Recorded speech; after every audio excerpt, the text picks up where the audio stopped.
বেশি থেকে বেশি আপনি ইস্তেগফারের জিকির করবেন।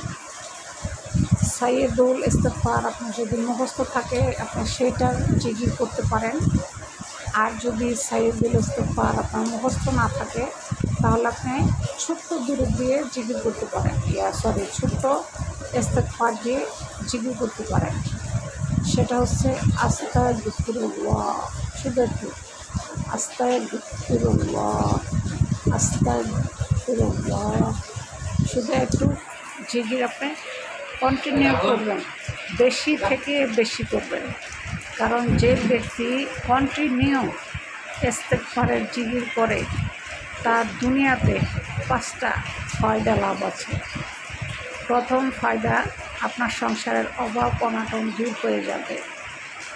দ্বিতীয় ফায়দা, আল্লাহ তাআলা আপনাকে প্রচণ্ড ভালোবাসবে। তৃতীয় ফায়দা, আপনি যার জন্য যেই দোয়া করবেন আল্লাহ তাআলা সেই দোয়া কবুল করে নেবে। চতুর্থ ফায়দা, মানুষ আপনাকে ভালোবাসবে। পঞ্চম ফায়দা, আপনাকে আল্লাহ তাআলা এমন একটা জিনিস উপহার দান করবেন আপনি চিন্তাও করতে পারবেন না। এই ইস্তেগফার কন্টিনিউ জিকির করলে আপনাকে আল্লাহ কী করবে, সেটা হচ্ছে আপনার দোয়া করতে দেরি, সেটা কবুল হতে দেরি হবে না। সোজা কথা যেটা, কন্টিনিউ ইস্তেগফারের জিকির আপনি যদি করতে পারেন আল্লাহ তাআলার কাছে আপনি একটা জিনিস প্রার্থনা করছেন সেটা কবুল হতে 1 সেকেন্ডও আল্লাহর দেরি হবে না।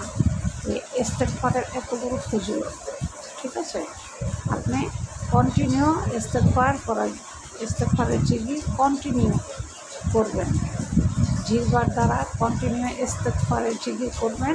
ইস্তেগফারের জিকিরের ধারা জিহ্বাকে ভিজা রাখবেন। যে ব্যক্তি কন্টিনিউ ইস্তেগফার পাঠ করে তার সংসারে অভাব অনাটন দূর হয়, তার সন্তান যদি না হয় সন্তান দেয় আল্লাহ। আর সে যে দোয়া করবে আল্লাহ তাআলা মুহূর্তের ভিতরে তার ওই দোয়া কবুল করে নেবে। ইস্তেগফার করার এত বড় ফজিলত, অবশ্যই আপনারা কন্টিনিউ ইস্তেগফারের জিকির করার জন্য চেষ্টা করবেন।